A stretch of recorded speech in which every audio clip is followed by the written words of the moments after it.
Dick Van Dyke is a comedic and musical actor that has seen an incredible amount of success in his time. However, that success also came with hardships and a good deal of regret. The star got married in the early days of his career and had 4 children. He and his wife Margie stayed together for decades before eventually divorcing. Near the end of their marriage, Dick Van Dyke had an affair that lasted for 8 years. This relationship continued after the divorce. Recently, Dick has come clean about his regrets when it comes to his first marriage. Join Factsverse as Dick Van Dyke reveals the affair that ended his marriage.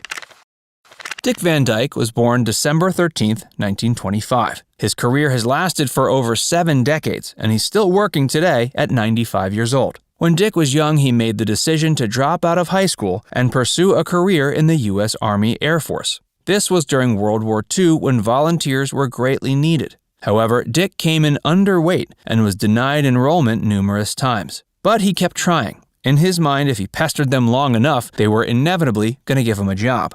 Eventually, he was given a position as a radio announcer for the Army. Although it wasn't what he had in mind, this experience ended up serving the young man well. He performed this duty for a few years before coming home and used his experience as an announcer in the Army to get a job as a radio jockey in Illinois. In 1947, he formed a pantomime duo with a friend, and the two toured in nightclubs to some success. In 1948, he decided to marry his longtime girlfriend, Margie Willett. The two had been dating for years, but couldn't afford marriage until a fellow DJ offered to pay for the ceremony on the condition that the couple allowed for the wedding to be broadcast on the radio. The show was called Bride and Groom and was centered around the concept of real marriages being recorded and broadcast. The couple gladly took the opportunity, resulting in their marriage being broadcast to many long before Dick's rise to fame. Despite her husband being bound for stardom, Maggie had a distaste for Hollywood and the type of people she found there. The earthy woman generally chose not to wear makeup, and she and her husband were often mistaken for brother and sister.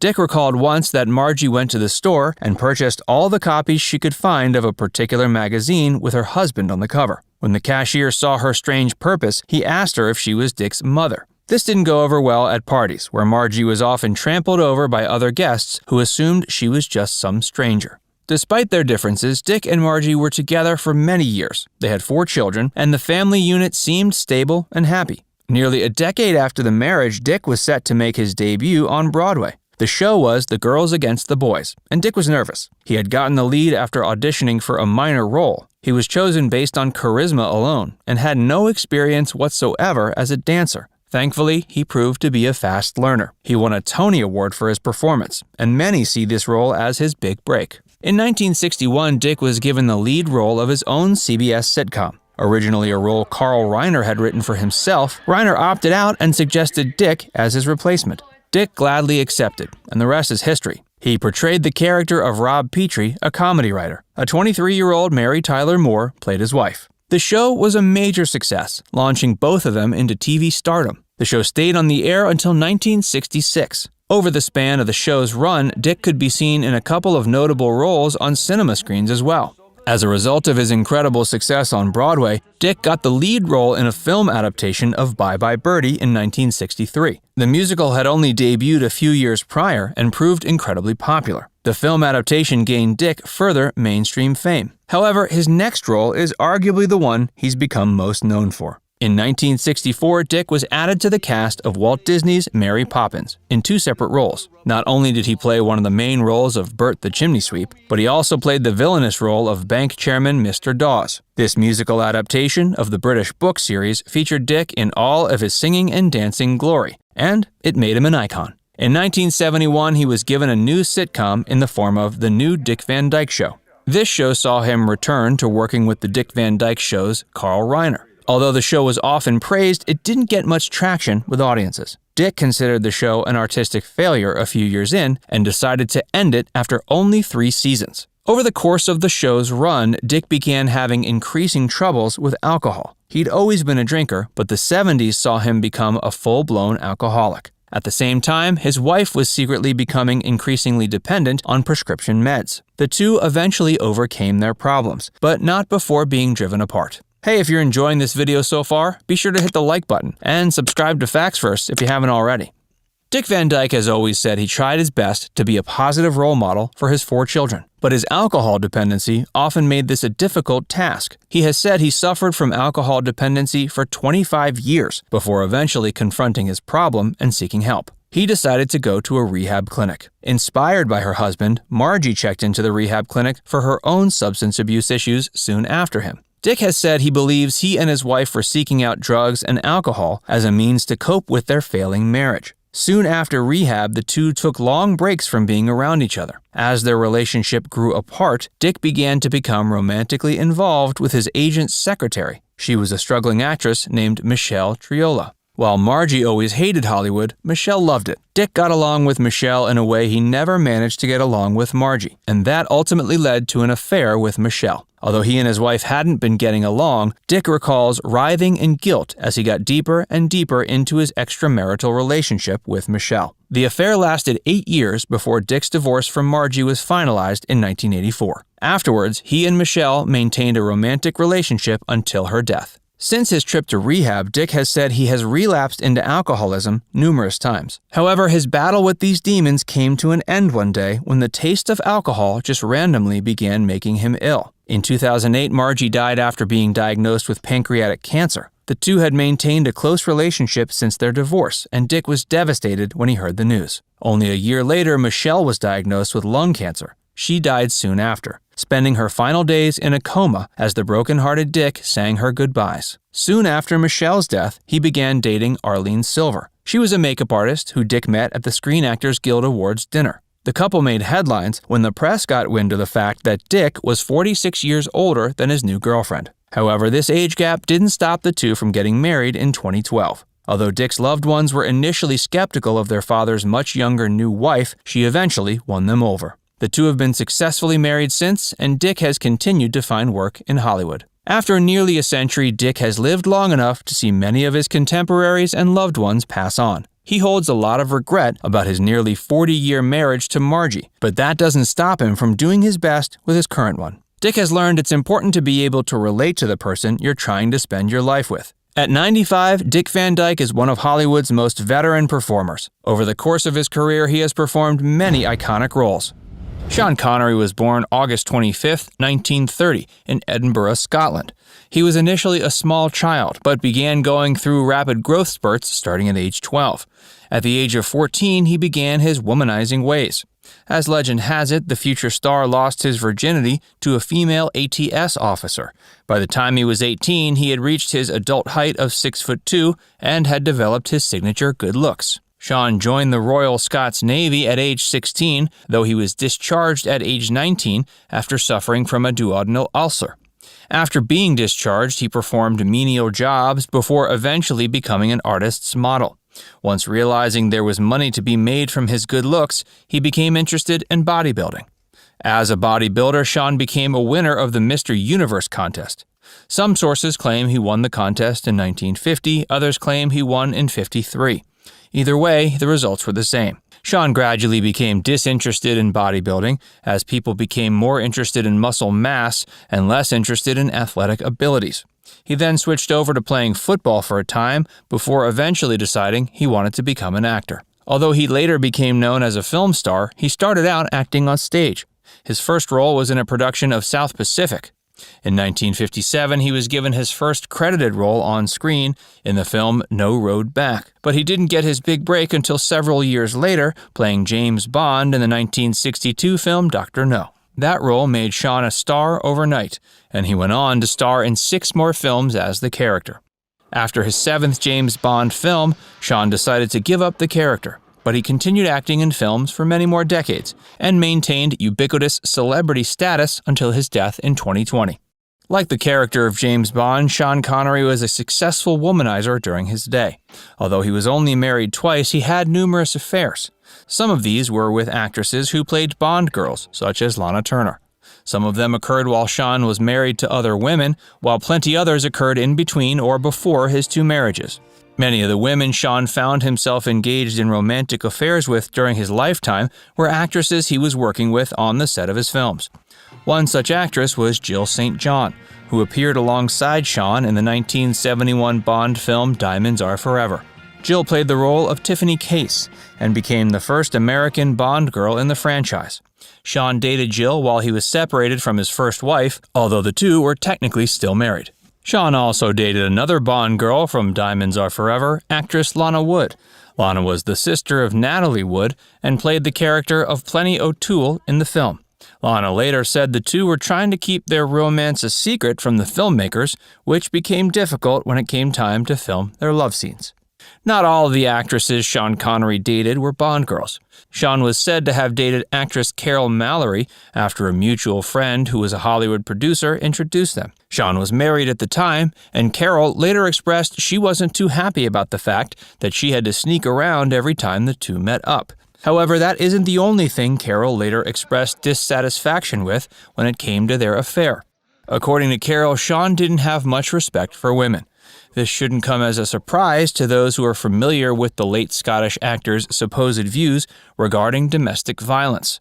Not only that, Carol has said that the James Bond star was disappointing in bed. For these reasons and more, the affair between the two came to an end. Still, Sean had plenty more actresses at his disposal, such as Magda Konopka. The Polish model and actress is another woman who Sean is said to have had an affair with. Sean and Magda apparently spent a few nights together in Porto Redondo. Every once in a while, Sean would become involved with a woman who wasn't an actress. One such woman was Julie Hamilton, who was the daughter of notable documentary filmmaker and feminist figure Jill Craigie. Sean and Julie were said to have lived together for a year before he married his first wife. It was actually Sean's attraction to the woman that was to become his first wife that was the reason Sean and Julie ended their live-in relationship. Actress Diane Cilento became Sean's first wife in 1962, and they were married for over a decade. She was best known for her role in the film Tom Jones, which garnered her an Academy Award nomination. The two separated in 1971, but their divorce wasn't finalized until 1973. Many years after their divorce, Diane came forward with accusations that Sean had been incredibly abusive towards her during their marriage. These accusations were put forward in her 2006 autobiography. These accusations sparked renewed interest in questionable comments Sean had made in the past regarding his views on domestic violence. Sean had apparently said on numerous occasions he thought it was okay to hit women, just not the same as you would a man. If Diane's tales are any indication, this is truly how Sean felt. Hey, if you're enjoying this video so far, be sure to give it a like and subscribe to Facts Verse if you haven't already. Sean Connery and Diane Cilento had a son during their marriage, named Jason. Jason Connery is still alive, having survived his father after his 2020 death. After divorcing from Diane, Sean married a painter named Micheline Roquebrune. The two married in 1975 and remained married until Sean's death.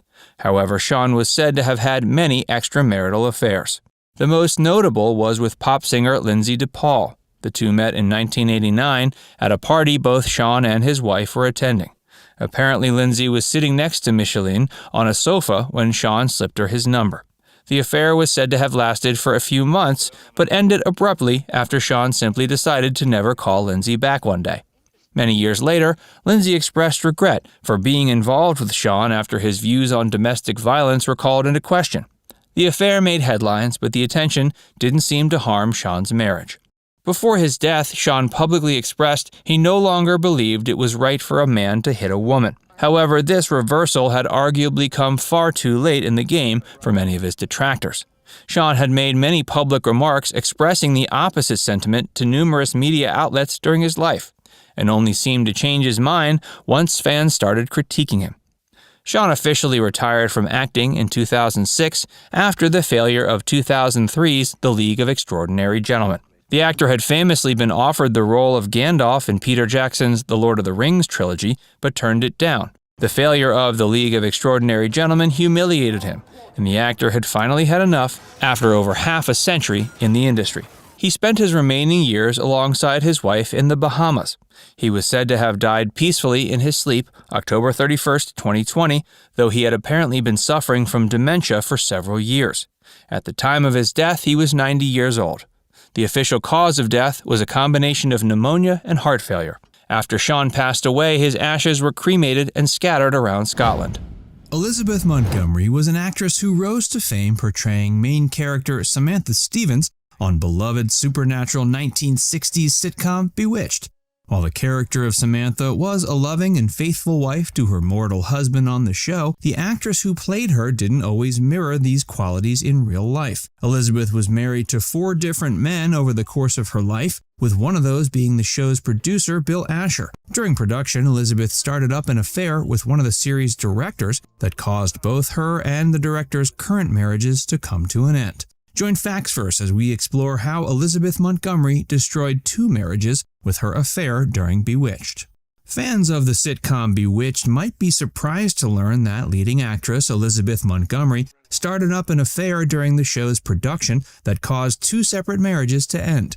The sitcom was a major success for ABC, allowing the channel to start competing finally with the biggest TV stations of the time. Similarly, the series put Elizabeth on the map as a big star after years of toiling away in Hollywood. Before Bewitched, Elizabeth could be seen in numerous television programs and movies, but none of the roles had brought the actress stardom. With Bewitched, she became a household name. It was third husband Bill Asher who allegedly helped Elizabeth Montgomery get her iconic role on Bewitched. Bill was a producer who stuck his neck out for Elizabeth and helped her land the leading role. Bewitched lasted 8 seasons, with Elizabeth playing the main character throughout the entire run. But 2 separate actors played her on-screen husband, Darin, over the course of the series. The show is still fondly remembered today thanks to reboots and reruns. Part of what made Bewitched so successful was the loving relationship between main characters Samantha and Darin Stevens. The world fell just as in love with Samantha as Darin did, and it would be hard for TV audiences to imagine the two with anyone else. But not only was Elizabeth married to one of the show's producers, but she was also engaged in an extramarital affair with one of the show's directors later on in its run. While Samantha's marriage to Darin may have been relatively picture-perfect, the actress who played Samantha didn't have all that much success with her marriages outside the screen. Producer Bill Asher was Elizabeth's third husband. Her first was a man named Frederick Cameron, who she married in 1954. Sadly, her drive for Hollywood success caused a schism in the marriage early on, and the two divorced only a year into the union. She remarried for the first time in 1956. This was to actor Gig Young. She was still trying to make a name for herself in Hollywood. Gig was a much older man who didn't have any pretense about his and Elizabeth's Hollywood marriage being anything but superficial. They were married for nearly 8 years, and it's been widely speculated that Gig was somewhat abusive to Elizabeth during that time.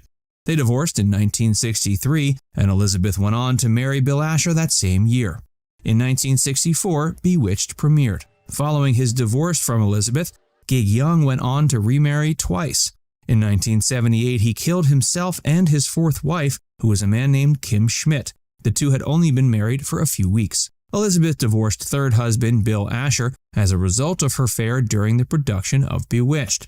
Following the divorce, she married once more before passing away in 1995. The man Elizabeth Montgomery became involved in an extramarital affair with during the production of Bewitched was Richard Michaels, who had been hired onto the series as a director during its later seasons. Upon Richard's hiring, he hit it off with Elizabeth almost immediately. As filming continued, Elizabeth and Richard started to fall in love, and this love was hard to hide from other people on the set of the series, including Bill Asher. Apparently, it wasn't long into the affair that people on the set began to take notice. As a result, both Samantha and Richard's marriages fell apart. After Richard's wife found out about the affair, she divorced him in 1972. That was the same year Bewitched aired its series finale. The following year, Elizabeth and Bill Asher divorced. The pair had been trying to make it work after Bill Asher initially found out about the affair, but couldn't manage. Bill had been unfaithful to Elizabeth many times prior, having often taken advantage of his industry clout to secure affairs with famous starlets. Elizabeth and Bill were married for around 9 years, over which time Bill was certainly more unfaithful to Elizabeth than she was to him. But Bill never fell in love with any of the other women he had been sleeping with. It was the serious and personal nature of Elizabeth's affection for Richard Michaels that ended up causing damage to the marriage, as Bill couldn't stand to see his wife in love with another man. Although Elizabeth and Richard fell madly in love with each other, they never ended up marrying after divorcing their respective spouses. Instead, Elizabeth went on to marry someone else before her death in 1995. It's been claimed that Bill Asher remained in love with Elizabeth for the rest of his life. Elizabeth certainly had a way of charming the men around her, with Richard and her 4 husbands being far from the only notable men she was romantically involved with. Over the course of her life, she was involved with major celebrities like Elvis Presley and Dean Martin. Still, neither of these celebrities became quite so smitten with Elizabeth as Bill Asher was. Prior to his death in 2012 at age 90, Bill expressed his belief that everything bad that had happened during his marriage to Elizabeth was his fault. Although Bill had been older than Elizabeth, it was Elizabeth who ended up passing away first. She died from colon cancer in 1995, which she'd been diagnosed with only a few months prior. At the time of her death, she was 62. Her 4th husband, a younger actor named Robert Foxworth, survived her. They had tied the knot a few years prior in 1993. When Elizabeth decided to become an actress, she was following in the footsteps of both of her parents. Her mother was a notable Broadway actress named Elizabeth Daniel Bryan, while her father had been the even more prominent actor Robert Montgomery. Robert was never very encouraging of young Elizabeth choosing to follow in his footsteps, and he became outright jealous when his daughter became more successful than him with her new show. Some say Robert Montgomery's neglect of his daughter is what caused her to seek romantic relationships with older men during her adulthood. Robert himself feared Elizabeth was trying to replace him, though it seems she never had very much success doing that. Beyond Robert being jealous of his daughter's Hollywood success, some have also suspected Robert held a grudge against young Elizabeth as a result of the death of his firstborn daughter when she was only an infant. Robert had an infant daughter that died before Elizabeth was born, and some think he held a grudge against her for surviving while the firstborn did not. Elizabeth Montgomery mothered 3 children of her own, and it's been said she didn't much enjoy these children being around her father.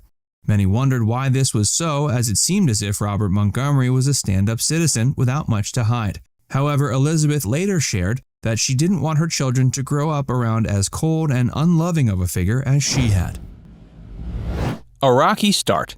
Humphrey Bogart was born into a wealthy family. His father was a famous heart surgeon in New York, and his mother was a magazine art director. Despite having a prominent, wealthy family, Bogart had trouble in school. Instead of pursuing an education, he joined the Navy to fight in World War I. He was honorably discharged in 1919 and realized he had no plans for his life. He enlisted in the Coast Guard for a while, then found work as a stage manager, which sparked his interest in theater. In 1921, he managed to land a small role, so small in fact he only had 1 line. He delivered his single line nervously, but even after his first performance, he knew he wanted to do more. Still, it would be nearly 20 years before he finally became recognized for his talent. Humphrey Bogart's first marriage. In 1926, Humphrey was a beginner actor. He married another actor named Helen Menken, who was far more accomplished than him at the time. She and her sister were born into a poor family, and both of their parents were deaf. Not only did she have to teach herself how to act, but also how to speak. When she was just 16, she began performing for seedy theater troupes, but she soon proved she had impressive acting abilities. The two met when Menken was playing a lead role at a theater, and Bogart was no more than a stagehand with a bit part.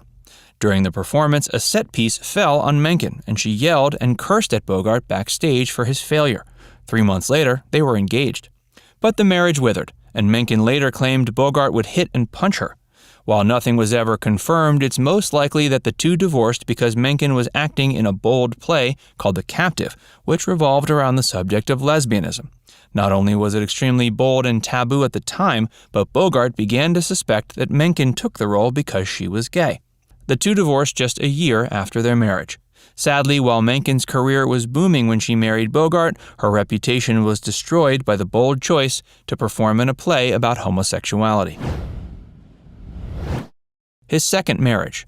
Humphrey Bogart acted in the Broadway show Nerves in 1924, alongside Mary Phillips. Phillips was already an established actress, while Humphrey was virtually a nobody. Still, they were attracted to each other and began dating. In 1928, they tied the knot. One of his 4 different marriages, Humphrey's marriage to Mary Phillips was the least turbulent. They were together for 10 years, but their careers began developing separately. While Mary was satisfied with her work in theater, Humphrey wanted to move to film. He began finding work in Hollywood and by 1938 wanted to move to California to establish his career. Mary Phillips, however, knew she couldn't leave New York, and the two divorced. They separated on good terms and wished each other the best of luck. Hey, if you're enjoying this video so far, be sure to give it a like and subscribe to Facts First for more. And stick around, because we're going to reveal the dark side of Humphrey's longest and final marriage. Humphrey Bogart's launch into stardom. For the longest time, Humphrey was consistently cast in stale roles throughout his theatrical career. A producer was impressed by his role in the play Invitation to Murder and offered him a role as an escaped killer in the play Petrified Forest. He performed the show a total of 197 times, and even though he wasn't the lead actor, his performance garnered a lot of attention. Soon, people realized he had a talent for playing dark and gritty characters. After that, he was offered roles as a gangster or criminal in small films throughout the 30s, and in 1941, he was launched into stardom for his role in the film High Sierra. Just a year later, he was nominated for the Academy Award for Best Actor for his role in Casablanca. It took nearly 20 years, but finally he was an A-list celebrity. But despite his apparent success, his personal life turned out to be dark and turbulent. The affair that destroyed his third marriage. Humphrey Bogart acted alongside Mayo Mitho, which sparked a romantic attraction. The two married in 1938 and were deemed a picture-perfect Hollywood couple. But people later learned they were both heavy drinkers and nicknamed the pair the Battling Bogarts for their frequent violent attacks on one another. In fact, Mitho had once stabbed Bogart in the shoulder, and she'd been often seen with bruises on her face. Most people in Hollywood were aware of their frequent physical fights, and they even fought each other in public on numerous occasions. In 1943, Mayo attempted suicide, and Bogart asked her to see a psychiatrist. She was diagnosed with paranoid schizophrenia. The same year, Bogart was cast alongside 19-year-old Lauren Bacall in the film To Have and Have Not. Bogart was 43 and used his power and influence to enter into an affair with the young woman. While many claim the couple fell in love, the stark age difference might tell a different story. Just a year later, Bogart filed for divorce and entered into a relationship with Bacall that lasted until his death. Humphrey Bogart's painful final years. Bogart's marriage to Lauren Bacall seemed happy, and together they had 2 children, Steve and Leslie. In 1955, he signed a new contract with Warner Brothers and was excited to spend the rest of his life acting. But Lauren Bacall soon noticed his persistent cough, which he'd developed years earlier due to constant smoking and drinking, had gotten worse. He started eating less, and Bacall insisted he see a doctor. The doctors announced he had esophageal cancer. They were confident at first and relieved they caught it early. Several weeks later, however, he had to have 2 of his lymph nodes, a rib, and his entire esophagus surgically removed in an operation that lasted 9.5 hours. But the cancer was still spreading, and even chemotherapy didn't work. In her memoir, Lauren Bacall described how tragically frail he was, and by the end of his life he was just 80 pounds. He wasted away for 2 years despite the doctor's best efforts, and on January 14, 1957, he died at age 57. Despite the messy affair that led to their relationship, Humphrey Bogart and Lauren Bacall are often viewed as the perfect couple. But a huge age difference and a history of spousal abuse means things might not have been as perfect as they seem. Barbara and Robert were a Hollywood power couple. Towards the end of her life, Barbara Stanwyck still seems to have been holding on to some negative feelings left over from the disillusion of her second marriage. Barbara was married 2 times, and the more well-known of her 2 husbands is Robert Taylor. Robert was a burgeoning star at the time he met Barbara, while Barbara was already one of the biggest stars in Hollywood. The 2 entered into a celebrity relationship that saw them plastered all over the tabloids of the time. Despite the fact Barbara seems to have been hung up on Robert for decades after their divorce, there still remains much about the pair's relationship that's mysterious.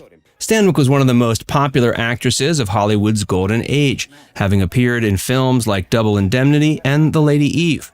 The star had a difficult childhood and suffered through an abusive marriage before attaining her celebrity status. Meeting Robert Taylor helped show Barbara the light after having dealt with so much hardship, and the actress grew to cling on to the actor over the course of their relationship. While Barbara had been the younger of the 2 parties in her first marriage, Robert was slightly her junior. He was also less experienced, and it's been said Barbara helped mentor him early on.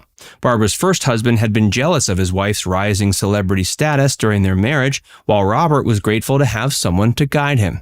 Barbara and Robert met during the mid-1930s and were married by the end of the decade. One of the things they bonded most over was their love of horses. Barbara had established a horse breeding farm in 1937, which inspired Robert to purchase his own horse ranch nearby. Their ranches were located in San Fernando Valley, and the two started spending more time together after becoming neighbors. It's unsure whether Barbara and Robert were romantically involved at this time or just friends. In fact, according to some, it's unsure if Barbara and Robert were even romantically involved while married. Barbara and Robert were forced into marriage. One thing is for certain, and that is Barbara and Robert were spending an increased amount of time together by the end of the 30s. Given that the two were a man and woman of similar age, their time spent together would have insinuated romance even if their friendship had been completely innocent. The 1930s were a different time, and Hollywood had no room for unmarried couples. When people began to believe the two were romantically involved, the studio pressured them to get married as a means to save face. They got married in 1939 simply because the studio demanded it. The pair had been spending too much time together, and the studio was sick of the public insinuating they were involved in a romance without being properly married. Robert claimed he was unsure about whether he wanted to spend the rest of his life with Barbara. But by all accounts, Barbara was happy, though this happiness wouldn't last. Before we tell you more about their marriage, be sure to give this video a like and subscribe to Factsverse if you haven't already. Barbara and Robert didn't spend much time together. Following Barbara Stanwyck and Robert Taylor entering into their decidedly forced marriage in 1939, a great many things ended up coming between the two stars in the years that followed. One of the first things that got in the way was World War II. Like many stars from around that time, Robert decided to put his career on hold and volunteer himself to help out with the war effort. He joined the U.S. Navy and was considered too old to serve overseas at 32. Instead, he was tasked with being a flight instructor, which was a position he filled for 3 years. During that time, the star wasn't afforded much of an opportunity to see his wife. Barbara was home and was incredibly busy with her acting career. As a result, the two stars spent several of the earliest years of their marriage essentially separated. The few moments they did have to spend together were spoiled by their celebrity duties, as cameras followed the pair wherever they went. It seems much of Barbara and Robert's marriage consisted of them putting on a show, whether for the public or for the studio. Another major thing that came between Barbara and her second husband was Lana Turner. Robert Taylor had starred alongside Turner in the 1941 noir Johnny Eager. Apparently, Robert quickly became infatuated with his female co-star, despite the fact that he had recently tied the knot with Barbara Stanwyck. Robert claimed he was so obsessed with Lana Turner, he needed to get his hands on her, even if their romance could only last for a single night. He ended up getting his wish, and he and Lana started up an extramarital affair. Barbara confronted Robert about an affair. Around a decade later, Robert Taylor was working on the set of the film Quo Vadis when he became similarly infatuated with one of his female co-stars. The film was being shot in Rome, though this didn't stop Barbara from hearing about the affair. Once Barbara realized her husband was cheating, she flew to Rome to confront him. Of course, it's not for nothing that the two ended up divorcing within the year. Despite the way it looked, Barbara claimed she was less jealous about her husband's affair and more perturbed by what the tabloids would make of it. However, other stories suggest she may have been a bit more broken up about it. There was even a story that Barbara had attempted suicide after Robert passed along the news that he was seeking a divorce, though Barbara dispelled these rumors. It seems the story came about as a result of Barbara accidentally sticking her hand through a window and requiring hospitalization for her cuts. Upon their divorce, a judge awarded Barbara both the pair's Hollywood home and 15% of Robert's earnings. The earnings stipulations came with the caveat that Barbara was only entitled to this fraction of Robert's earnings until she remarried. Given that she never did, she ended up getting quite a bit of money from Robert after the divorce. Sources vary on just how close Barbara and Robert remained after the divorce. Some say they stayed friends, while some have even gone so far as to suggest they stayed lovers until Robert got remarried in 1954. Regardless, it doesn't seem like there were all that many bad feelings between the two. They even starred in the 1964 film The Night Walker together, only years before Robert's death. Barbara and Robert were friends in the end. Robert ended up marrying a German actress named Ursula Theis, and he stayed with her until his 1969 death. Ursula apparently tried to keep Barbara out of their lives for the most part, but relented when it became apparent Robert didn't have much time left.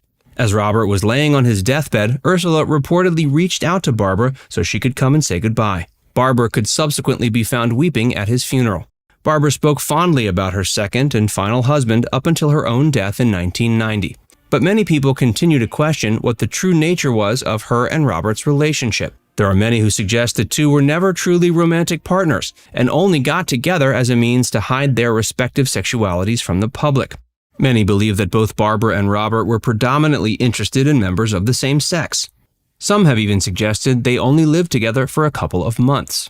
Even if they weren't romantic partners, they were undoubtedly good friends. During the years of their marriage, Barbara and Robert were memorably afforded the opportunity to place their hands and feet into wet cement on the Hollywood Walk of Fame. After Robert's death, Barbara's prints cracked, and the actress was asked if she wanted to replace them. Since Robert was no longer around to do the deed alongside her, she let the cracks stay. Elvis met Ann-Margret on the set of Viva Las Vegas.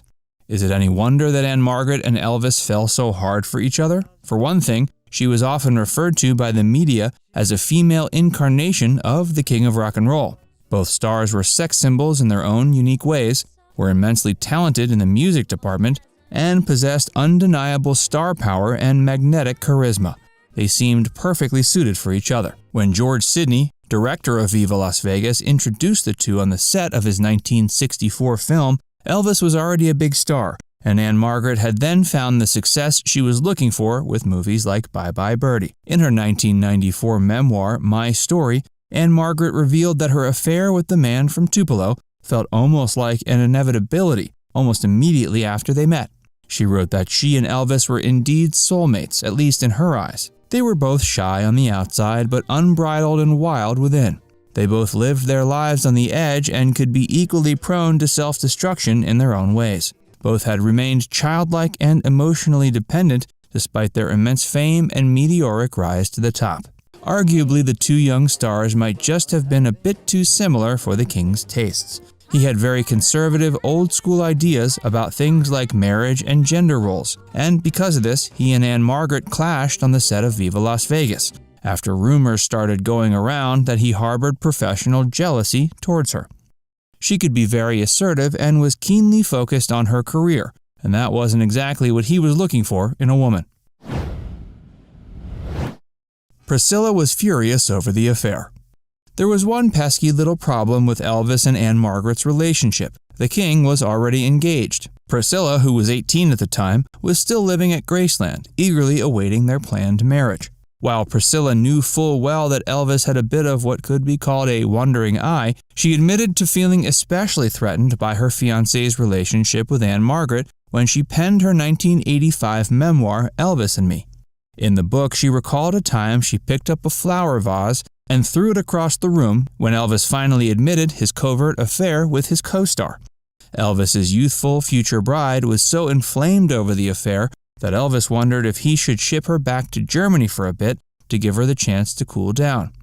But Elvis's manager, Colonel Tom Parker, stepped in to pressure him to marry Priscilla anyway. For her part, Ann-Margret was aware that her affair with Elvis couldn't possibly last due to his engagement. She wasn't confused about that. Elvis had always been honest with her about it, but it was still quite the confusing of situations that she had gotten herself into. With his wedding date coming up in 1967, Elvis and Ann-Margret continued to see each other periodically until they had dated for almost a year. Then, suddenly, both parties pumped the brakes. They both knew the relationship had run its course, and that Elvis had to fulfill his vow to marry Priscilla. Eventually, Elvis stopped returning Ann-Margret's phone calls. He married Priscilla in 1967, just as they had planned, shortly before his former lover walked down the aisle with her longtime fiancé as well. Elvis and Ann-Margret remained close friends. Even though Ann-Margret had been married to Roger Smith for 5 decades, she retained a deep level of affection for the legend of rock and roll who she once called her lover. She refused to ever say a negative word about him, even though she was initially heartbroken over the loss of their relationship. In a New York Times article published long after their split, Ann-Margret opened up about that burning question of whether she considered Elvis to be the love of her life. She started the interview by stating she had no intentions of hurting her husband. She went on to say that the man she'd been married to at that point for 30 years was the man that she knew she was going to marry by their third date. Even so, Elvis and Ann-Margret remained close friends until his death. He even sent flowers to her before many of her performances, and she was one of the few stars to attend his funeral in 1977. But what about Priscilla? Remember how we mentioned earlier that Elvis had met her while she was just 14? Keep watching to see how all of that played out. And if you're enjoying this video so far, be sure to give it a like and subscribe to Facts First if you haven't already. Elvis and Priscilla's relationship. Elvis and Priscilla Presley met when he was 24 and she was 14. The age gap might seem pretty startling and perhaps disturbing to some of you by today's standards, but the difference wasn't a problem for Elvis, who earnestly thought he could mold Priscilla into his ideal partner. This plan was acceptable at first to Priscilla, but as she grew up, she began to want more control over her own life.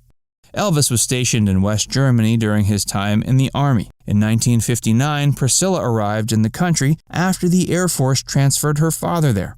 One day when she was out with her little brother, a service member approached her and asked if she'd like to join him and his wife to go meet Elvis. Priscilla's father gave the go-ahead to her after checking in with the service member's commanding officer. On a cool November night in 1959, Priscilla, donning a navy and white sailor outfit, visited Elvis's temporary abode in Bad Nauheim. Upon meeting the budding young star, Priscilla captured his attention. He still seemed interested even after she admitted she was only in the 9th grade. He proceeded to swoon her by playing several songs for her, including his hit, Are You Lonesome Tonight? But when she left that evening, she pretty much assumed it was a one-off thing. Elvis liked that Priscilla was young and inexperienced. Elvis saw a striking resemblance between Priscilla and his beloved mother Gladys, who had recently passed away. He reportedly told his buddy Rex Mansfield that Priscilla was just young enough and he could train her any way he wanted. Elvis was eager to see her again. The second time they linked up, he invited her to his bedroom where they shared a kiss. After going on 4 dates, her parents demanded they meet him. When that happened, Priscilla's father asked Elvis why he was interested in his teen daughter. Elvis replied by saying he was quite fond of her and she was a lot more mature than other people her age. He finished his pitch by adding that he enjoyed her company. Priscilla's parents were impressed enough by his words that they allowed their daughter to continue seeing Elvis. For the rest of the time he was stationed in Germany, Elvis was the center of Priscilla's world. While she continued to go to school, she fell behind. Her age meant the duo couldn't go out in public together, but they still saw each other as often as they could. The only thing that was left to do was consummate their relationship, which Priscilla was eager to. But Elvis told her she had to wait. At the time, she was too young for him to engage in that kind of thing. Elvis and Priscilla reunited 2 years after he was discharged. In March 1960, Elvis left Germany. Priscilla sent him many letters using bright pink envelopes to make them easy to locate among all his other fan mail. Her parents did, however, caution her that Elvis would probably forget her and their relationship was likely over. But then one fateful day, he called her. In 1962, he then convinced her parents to allow her to travel to LA to visit him. After she made her way out west, Elvis added a visit to Las Vegas in the trip's itinerary. During that trip, Priscilla started taking uppers and downers to keep up with Elvis's night owl schedule. She began wearing adult clothing that Elvis got for her, as well as wearing makeup, and she had her hair done to suit his tastes. She also visited Graceland for Christmas that year. After that, Elvis asked her to finish up schooling in Memphis. Her parents weren't thrilled, but she kept pressing them, while Elvis concurrently tried his best to convince him their daughter would be perfectly safe. He also told them he had intentions of marrying her. Her parents eventually agreed to the proposal and allowed her to move with him to Graceland. And that's how Priscilla and Elvis came to be an item. While their story began as a storybook romance, and they did eventually consummate their relationship after getting married in Vegas in 1967, they eventually separated and divorced in 1973. Rita Hayworth and Glenn Ford met by happenstance before either one was famous, but when they were cast as troublemaking lovers in the 1946 film Gilda, they fell deeply in love and began a relationship that endured more than 4 decades. The iconic noir film earned Rita the well-deserved nickname of Hollywood's love goddess, But Glenn, who had starred alongside Rita in the film The Lady in Question in 1940, referred to her endearingly as the love of his life. Even though the two young and up-and-coming actors absolutely adored each other, they somehow never managed to make a traditional monogamous relationship work. They never walked down the aisle either, because one or the other was always married to someone else. But regardless, their relationship was still something very special to both of them, and they managed to make it last for decades. Rita was born Margarita Carmen Cancino in Brooklyn, New York. She was married 5 times throughout her life. Most notably, she was married to Prince Ali Salman Aga Khan, singer Dick Haymes, and Orson Welles. Glenn, on the other hand, was born in Canada, but his family moved to the States when he was very young. He grew up in Santa Monica. He was married 4 times, most notably to dancer Eleanor Powell, and later to soap opera actress Catherine Hayes. Glenn was very much a ladies' man. He was rumored to have hooked up with vixens like Judy Garland, Joan Crawford, Marilyn Monroe, and more. But no one in his life ever made him feel the same way Rita did. An enduring romance. Throughout his many affairs, flings, and hookups, Glenn's love for Rita never ceased, and his undying adoration of her showed itself in a variety of eyebrow-raising ways. In 1960, he purchased the lot next to Rita's Beverly Hills home that she shared with her husband, esteemed screenwriter James Hill. Hayworth supposedly was the one who informed Glenn the property was available. Perhaps she was trying to give him the hint that she was as well. That's where Glenn built his dream home. The very next day, after he finished building that house and moved in, Rita filed for divorce. And just like that, the on-again, off-again couple were back in each other's loving arms. Glenn installed a little gate at the rear of his property so Rita could come over to his house whenever she wanted. They spent nearly every waking hour together, soaking in rays, sitting by Glenn's pool. Rita told reporters in 1972 Glenn was the best neighbor a woman could ask for. It's not surprising considering the emotional attachment that Glenn considered Gilda to be his favorite film. It was the film that made him a star. He also said that any film with Rita in it ranked high on his list of favorites. He was quoted in a 1990 documentary about Hayworth that he loved her very deeply at that time. His feelings for the actress never faded, even after she was diagnosed with early-onset Alzheimer's in 1981. Glenn helped out as much as he could when she was in the later stages. When she died of the disease in 1987, Glenn was among the pallbearers who laid her to rest. He was always very protective of her. He considered her to be one of his closest allies. Losing her must have been one of the hardest things he had to deal with, but a part of her no doubt lived on in his heart and memories. Hey, if you're enjoying this video so far, make sure you give it a like and subscribe to Factsverse if you haven't already. And stick around to see how Rita Hayworth's troubling childhood created problems she had to contend with for the rest of her life. Hayworth harbored a lot of hidden pain. Even in her younger years, Rita was a gifted dancer and entertainer. She lit up every time she was on stage or on set, and she learned the ropes a lot quicker than most of her contemporaries. Her co-star Fred Astaire once shared how he could show her a routine before lunch and she'd have it down pat after lunch. She had the uncanny ability of figuring such things out even when she was eating. Even though she was highly talented, she showed some signs of dealing with a great deal of internalized trauma. Despite the fact she was married 5 times and romantically connected to figures like Howard Hughes, Kirk Douglas, and David Niven, she found little comfort in her intimate relationships. She once famously said men would go to bed with Gilda and wake up beside her. She experienced a tremendous amount of loneliness, sadness, and emptiness, and the weight of all those emotions weighed her down. But the rest of the world remained oblivious to them. To them, she was a rich and powerful sex symbol. But Rita never saw herself like that. She spent much of her life trying to run away from her problems, but as much as she tried to escape her inner turmoil, it always managed to catch up with her. Orson Welles summed up her life struggles when he said, "All of Rita's life was pain." A lost little girl. Eduardo Cancino, Hayworth's Spanish father, had been a big star in the old vaudeville circuit, performing alongside his sister in an act billed as the Dancing Cancinos. Rita, according to her school principal, was one of the most kind and nurturing girls he'd ever met, but she struggled academically. In 1931, Eduardo decided to revive the Dancing Cancinos and invited his daughter to become his new dancing partner. Hayworth dyed her hair black to make her appear older and more Latin and began performing at the floating casinos off the coast of Southern California. Eduardo drank and gambled away all the Dancing Cancinos' earnings and routinely sent Rita out to catch a fish for dinner. If she ever dared return without a fish in hand, he'd beat her mercilessly, although he was always meticulously careful not to leave any bruises. But that wasn't all the torment she endured as a child. Hayworth later opened up to Orson Welles and revealed that during this chapter of her life, her father sexually abused her. Eventually, her father moved the family to Chula Vista, a town near the Mexican border, so he and Rita could dance for Hollywood bigwigs like Carl Laemmle Jr. and Joseph Schenck in the swanky nightclubs in Tijuana. While her brothers enjoyed playing with the other kids in the neighborhood,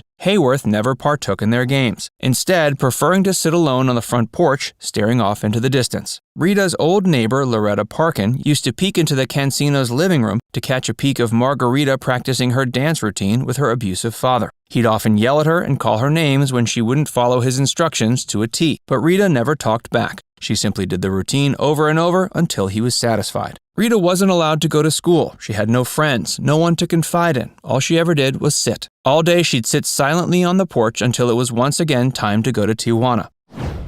Glenn also had his fair share of problems. Although he was married several times, he never remained on good terms with his exes. He was a notorious womanizer and had affairs with stars like Ava Gabor, Maria Schell, and Geraldine Brooks. In total, he carried on affairs with 146 actresses. Ford documented his many relationships by recording every phone conversation he had with his celebrity loves and high-profile friends. He collected tapes of conversation with folks like Richard Nixon, Frank Sinatra, John Wayne, and Lucille Ball. Ford first had the recording system installed so he could eavesdrop on his first wife, fearing she'd discover his infidelity and endless trail of lies. She eventually did find out about his philandering and divorced him in 1959. Glenn, like Rita, struggled to find lasting love throughout his life, and eventually he turned to the bottle to soothe his troubled mind. He developed such a bad drinking problem it almost killed him. Towards the end of his life, he couldn't walk on his own. He passed away in 2006 at age 90. Frank Sinatra loved many women during his life, but few of his affairs or marriages meant as much to the man as the fiery and passionate relationship he shared with actress Ava Gardner. What started out as an extramarital affair eventually turned into a marriage, though it was one that didn't quite last as long as either party hoped. Still, the two maintained feelings for each other until their deaths. Join Factsverse as we explore the affair that ended Frank Sinatra's marriage. Frank Sinatra was already an established star when he first set eyes on Ava Gardner. It's been said Frank saw the young actress in a magazine and proclaimed to those around him he was going to marry her. This came in spite of the fact that Frank was already married with children. Frank married his first wife in 1939 and met Ava in the early 40s. Though the older gentleman's obnoxious advances were initially off-putting to Ava, she was eventually won over by their shared interests and flaws. Frank continued his pursuit of Ava over the course of the decade, not finding much luck until around 1948. That year, the two began spending a fair amount of time together. Their public appearances started drawing attention from their peers as well as onlookers in the media. Ava had been married and divorced twice, once to Mickey Rooney and another time to legendary band leader Artie Shaw. Frank had been married to his first wife for nearly a decade. His first wife was Nancy Barbato, and they had 3 children together, including Nancy Jr. The affair between Frank and Ava was certainly neither party's first. Frank had been previously embroiled in a notorious affair with Lana Turner. His affair with Lana was one he would later reignite when he was married to Ava. Frank and Ava shared a common love for many things, including alcohol, music, and making love. They were also both emotionally volatile, often getting into intense public arguments about trivial matters. As their relationship grew more passionate, it became harder for the couple to hide their extramarital relations. Their peers began to take notice, and the tabloids followed. In 1950, a photo that had been taken of Frank and Ava together at the London Palladium began circulating in newspapers and magazines. These exposés not only affected Frank's reputation amongst his largely conservative fan base, but also caused the singer a good bit of trouble at home. Frank and Nancy announced their separation on Valentine's Day that same year, though they weren't officially divorced until 1951. It was with a heavy heart that Nancy Barbato agreed to allow Frank the divorce, though the two maintained a healthy relationship as friends, as well as co-parents of their 3 children, until Frank's death many decades later. Frank would subsequently get married 3 more times, including to Ava Gardner. Frank and Nancy were officially divorced at the end of October 1951, and Frank and Ava were married by the end of the year. There was a ceremony in Pennsylvania, but it came with a bad omen. The day before the wedding, Ava received a letter from a prostitute who claimed she had been sleeping with Frank for several months. Though Ava was never sure whether to believe the letter or not, it did leave her entering into the marriage with a fair bit of uncertainty. After all, Frank had a history of adultery. Frank and Ava's relationship was volatile even before their marriage began. In August of 1951, the two had been staying at Lake Tahoe when Frank attempted to take his life as a result of an argument the couple had been having. Frank took a handful of sleeping pills after drinking several glasses of champagne, though he was resuscitated by Ava before he died. Frank would go on to attempt suicide a few more times over the course of their relationship. Not far into their marriage, Frank and Ava had seemingly come to terms with the fact that neither party was completely faithful. Ava had various one-night stands, and Frank allegedly hooked back up with his former flame, Lana Turner. Some speculate Frank did this to spite Ava for her infidelities, though it seems more likely that Frank simply wanted infidelities of his own. The pair continued their alcohol-fueled marriage for years, and a great more drama followed. Hey, if you're enjoying this video so far, be sure to hit the like button and subscribe to Facts First if you haven't already. In 1953, Ava was filming a movie called Mogambo in Africa. She invited Frank to visit her and had some news to tell him. She had become pregnant, and she believed the baby was Frank's. Frank was overjoyed, but Ava wasn't so sure. Later, Ava flew to London and had the child aborted without Frank's knowledge. This broke Frank's heart and dealt a blow to the couple's marriage that it would never recover from. After filming wrapped on Mogambo, Ava ventured off to Spain without Frank. She was apparently on a mission to seduce the country's most popular bullfighter, a man named Luis Miguel Dominguez. Ava had cheated on Frank plenty of times before, but this marked the first occasion she didn't come back. Within a year, Ava filed for divorce. Upon learning this, Frank slit his wrists. This may not have been the first time Frank attempted suicide as a means of coping with his relationship, but it was the first time that Ava wasn't by his side when he woke up. Frank finally agreed to the divorce in 1957, after making numerous attempts to win Ava back. One of the most notable attempts was his 1957 concept album, Where Are You? While Frank's separation from his first wife had dehumanized him in the eyes of many of his fans, the separation from Ava had the opposite effect. The tabloids were viciously cruel to Frank as the singer attempted to recuperate from his heartbreak. This had the unintentional effect of making the star seem human again.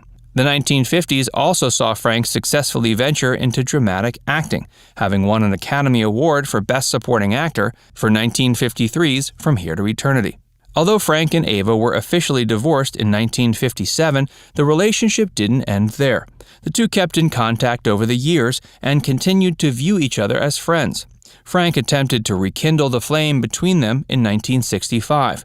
He was filming a movie called Von Ryan's Express in Rome and had been offered the chance to stay in a beautiful villa by the feature's production team. While there, Frank sent an invitation for Ava to come stay with him. Though she accepted, she did so only as friends. Although Ava had been the one to initiate the divorce, many have come to believe that the separation from Frank negatively affected her as much as it did him. She began increasingly escaping into alcohol and was greatly aged upon their 1965 reunion. Frank had a hard time dealing with the sight of his former love struggling with alcohol abuse. Frank remarried twice after divorcing Ava. He married actress Mia Farrow in 1966. Mia was nearly 30 years younger, and their relationship didn't last long. When Mia skipped out of a co-starring role alongside Frank so she could star in Rosemary's Baby, Frank subsequently served her with divorce papers. Several years later, he married his fourth and final wife. He married Barbara Marx in 1976, and the two remained together until Frank's death 2 decades later.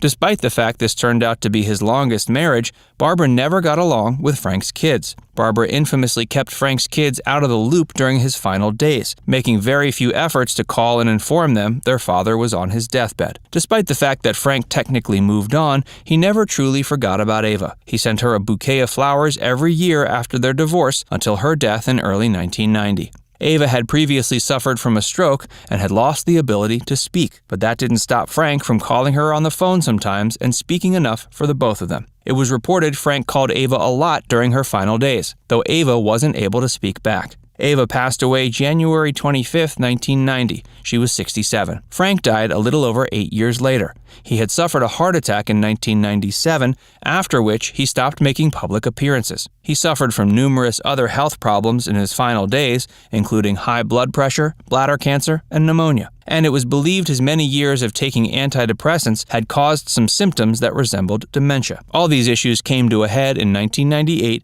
when Frank was taken to a medical center in Los Angeles. He passed away at the age of 82. Dee and Darin, a match made in heaven? Sandra Dee, the epitome of America's sweetheart, and Bobby Darin, the charismatic crooner behind numerous chart-topping hits, appeared to be a match made in Hollywood heaven. Their whirlwind courtship, filled with cute romantic gestures, straight out of the most saccharine suite of rom-coms, captivated the imagination of the public. But behind the glamorous facade, their relationship was marred by deep emotional scars and challenges that ultimately led to its demise. Their paths first crossed in the summer of 1960 on the set of the film Come September in Portofino, Italy. Sandra, already a blossoming movie star, had experienced little in the realm of dating. Her upbringing, under the watchful eye of her controlling mother, Mary, had left her emotionally scarred and vulnerable. The effects of her tumultuous childhood, including a history of anorexia and the trauma of being abused by her stepfather, had taken their toll. But her star continued to rise. With memorable performances in films like Gidget, A Summer Place, and Imitation of Life, she solidified her status as one of Hollywood's most beloved actresses. But her marriage to Bobby Darin at age 19 would place her film career on the back burner. Bobby Darin, driven by ambition and haunted by his own tragic past, was ill-prepared to navigate the complexities of Sandra's emotional struggles. Having battled with serious health issues since childhood, including rheumatic fever that damaged his heart, Bobby lived with a sense of urgency to achieve greatness before his time ran out. His relentless pursuit of fame, combined with his own insecurities, left little room for him to provide the support Sandra desperately needed. Dee's mother hated Darin. Early on in their union, an issue took center stage. One significant obstacle was the deep-rooted animosity that Sandra's mother, Mary, harbored towards Darin. Her disapproval and resentment towards him stemmed from multiple factors, ultimately becoming a source of much tension. As Bobby Darin entered the picture, Mary perceived him as a threat to her influence and dominance over her daughter. She resented his presence and the power he held in Sandra's life. Her resentment was further fueled by her belief that he was taking Sandra away from her. In her mind, Darin was not just a husband, but a force pulling Sandra away from her childhood, her career, and the world Mary had meticulously constructed for her. This deep-rooted hatred created an atmosphere of constant tension and discord within the marriage. Sandra often found herself caught in the middle of the conflicting loyalties between her mother and her husband. Irreparable harm. The early years of Dee and Darin's marriage were marked by mutual loneliness and personal demons.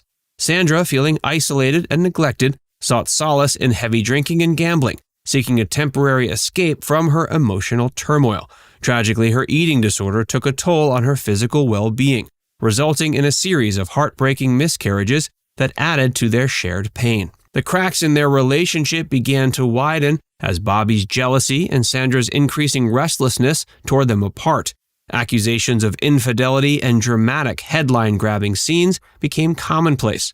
One of the most notable allegations was Sandra's supposed affair with one of her co-stars, whom some have speculated might have been her Tammy and the Doctor co-star Peter Fonda. The whispers of a romantic involvement between Sandra Dee and another man emerged during a time when their marriage was already on shaky ground. Bobby, fueled by his own insecurities and struggles, confronted Sandra about the alleged affair, leading to further tensions between them.